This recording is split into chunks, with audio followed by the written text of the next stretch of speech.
तो आज था हमारा डे 63 ऑफ नीट 2026 और आज हम लोगों ने करा एनिमल किंगडम कंप्लीट हो गया है और उसका बस क्वेश्चन प्रैक्टिस रह गया है, वो करना है। और फिर हम लोगों ने करा मतलब करना था एनिमल किंगडम के क्वेश्चन प्रैक्टिस, लेकिन नहीं हो पाया क्योंकि हम कल देर में उठे थे तो इसलिए नहीं हो पाया। और फिर करना था आयनिक इक्विलिब्रियम का, बस थोड़ा सा लेक्चर रह गया है, मतलब कि 1 या 1.5 घंटे का लेक्चर रह गया और फिर कंप्लीट वही टाइट्रेशन वाला पार्ट रह गया है, वो करना है। और फिर हम लोगों ने करा 5:30 से 7 क्वेश्चन प्रैक्टिस आयनिक इक्विलिब्रियम के। फिर बायो का थोड़ा सा रिवीजन, वो बीच में थोड़ा टाइम रह जाता है तो उसमें बायो का रिवीजन करा। जो जो चीज़ें भूल जाते हैं जैसे कि जो एक्सक्रीटरी प्रोडक्ट एंड एलिमिनेशन में पहला पेज है लेफ्ट साइड में, जो पैराग्राफ है कि एमोनोटेलिक कौन से होते हैं, यूरियोटेलिक कौन से होते हैं और यूरिकोटेलिक कौन से होते हैं, तो उसके जो एग्जांपल्स हैं हमें वो थोड़े बहुत नहीं याद रहते हैं, मतलब हम भूल जाते हैं, तो वो करा था। जैसे बोनी फिश है तो फिर उसमें वो एमोनोटेलिक है।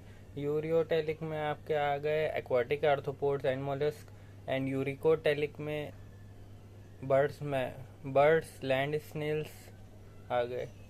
हम लोग तो यूरियोटेलिक है ना, मैमल्स, हाँ ठीक है। तो ये हो गया। और फिर centre of mass and collision करा, और centre of mass and collision में काफ़ी टाइम लग गया, मतलब हम 9:30 से 12 नहीं तो 10 से 12 बैठे थे, तो काफ़ी मतलब कि हम लेक्चर भी देख रहे थे और नोट्स भी देख रहे थे, तो उसमें काफ़ी टाइम लग गया। तो मतलब जो centre of mass and collision है तो उसका सेंटर ऑफ मास वाला पार्ट हो गया, कोलिजन वाला रह गया है, तो उसको पूरा करना है। तो इस हफ्ते का जो था टारगेट कि animal kingdom, ionic equilibrium and centre of mass and collision. तो एनिमल किंगडम तो पूरा हो गया है, क्वेश्चन रह गए हैं 1 घंटे का, कभी सेशन लगा लेंगे, मतलब कभी क्या, बस इस हफ्ते बस 2 दिन रह गए, सैटरडे एंड संडे। देन और फिर आते हैं आयनिक इक्विलिब्रियम, वो कंप्लीट होने वाला है और उसके हम क्वेश्चन तो हम उसके साथ ही में लगा रहे थे। एनिमल किंगडम में ये था कि हम साथ में नहीं लगा रहे थे, लेकिन आयनिक में तो रोज़ 1-1 घंटा दे ही रहे थे क्वेश्चंस को, तो करीब 50-50 कितने 4 दिन से तो हम कर ही रहे हैं रोज़। तो अगर 50 का एवरेज भी ले ले तो 4 दिन में 200 क्वेश्चन हो गए उसके। तो मतलब आयनिक तो कंप्लीट है एकदम। और नहीं, टाइट्रेशन वाला पार्ट का करेंगे आज क्वेश्चन, हाँ करेंगे, रखा है हमने उसमें सेशन। और फिर उसमें करेंगे मतलब कि, और फिर अब रह गया centre of mass and collision. तो सेंटर ऑफ मास हो गया, कोलिजन रह गया है, लेकिन दिक्कत ये है कि कोलिजन ही मेन पार्ट है और अभी वो कुछ करीब 5 घंटे का है, और प्लस आ रहा है मेरा संडे को टेस्ट है 3 को, वही PW रियल टेस्ट नहीं, वो फुल सिलेबस टेस्ट है, तो उसका भी देखना पड़ेगा। मतलब कि अगर वो टेस्ट ना होता तो centre of mass and collision तो पूरा हो जाता और NCERT भी पढ़ लेते उसकी आयनिक इक्विलिब्रियम की, लेकिन टेस्ट है तो पूरा दिन टेस्ट में चला जाता है, फिर उसके एनालिसिस में चला जाता है, तो इसका कुछ आगे पीछे करके देखना पड़ेगा, देखो क्या करते हैं।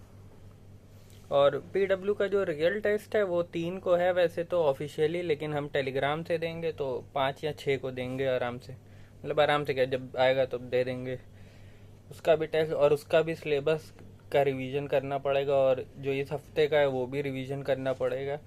काफ़ी चीज़ें मतलब कि, और असल में ये कि टाइम कम है और हम टाइम को बर्बाद भी कर रहे हैं सोकर, हम सोते काफ़ी हैं, आज भी हम लेट उठे, तो देखना पड़ेगा। तो बस आज के लिए इतना ही, मिलते हैं कल।